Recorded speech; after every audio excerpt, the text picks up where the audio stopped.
Today, we are going to dive into something that, let's be honest, we all struggle with. How to stop our feelings from running the show. How we can finally take back the controls of our own lives. So let's get right into it. This quote right here really just says it all, doesn't it?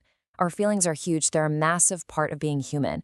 And the point isn't to get rid of them, not at all. It's to make sure that we're the ones in charge.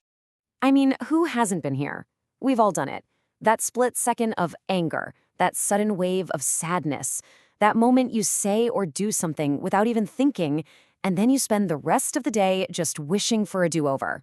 It's such a common feeling. Okay, so what does it actually look like when our feelings are the ones behind the wheel? Let's break that down.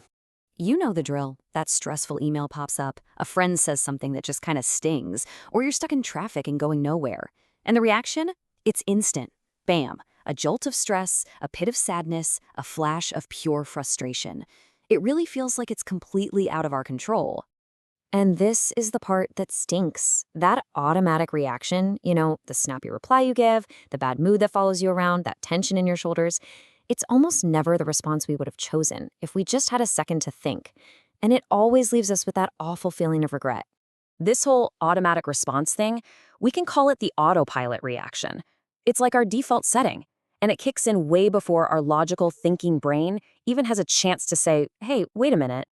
And you can see the difference so clearly here. On one side, you've got that instant, uncontrolled reaction that, usually leads to regret.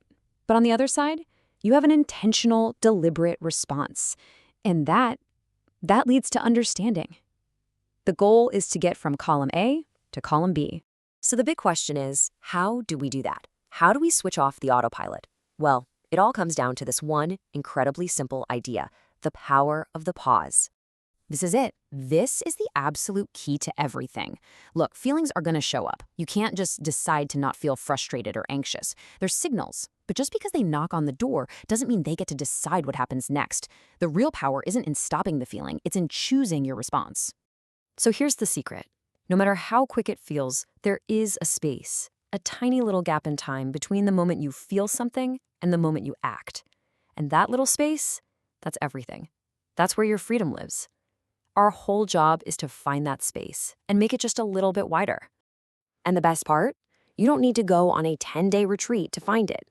There is a super simple, totally practical 3-step tool you can start using literally right now. Let me show you. Okay, so the final step in this little tool is something called naming.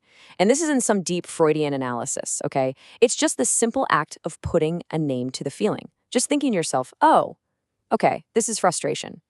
It sounds too simple, but it is unbelievably powerful. Right, here's the whole thing. The moment you feel that emotion starting to bubble up, first, just pause. Do nothing for just 1 second. Second, take one single slow breath in and out. And third, name it. Just silently to yourself. This is anger. This is anxiety. Pause. Breathe. Name. That is the entire technique. And here is the genius of why this actually works. That little 3-step process is like hitting a circuit breaker. It literally interrupts that autopilot reaction. It yanks control away from the emotional, reactive part of your brain and hands it back to your thinking, logical mind. It's a mental reset button. And when you start to practice this, you go way beyond just dealing with your feelings. You actually start to master your response. And trust me, that changes the whole game. So what's the payoff? Well, you get to feel all your emotions without being their puppet. You start to understand what your feelings are trying to tell you instead of just lashing out. And maybe most important of all, you stop letting a temporary feeling make a permanent and often regrettable decision. Now, let's be crystal clear about one thing. This is the exact opposite of bottling things up.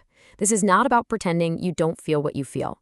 It's about looking that feeling in the eye, acknowledging it, and then choosing with total intention what you want to do next. And that really brings us right back to the beginning. Because when you learn to master your feelings, you're not just getting better at navigating a tough conversation.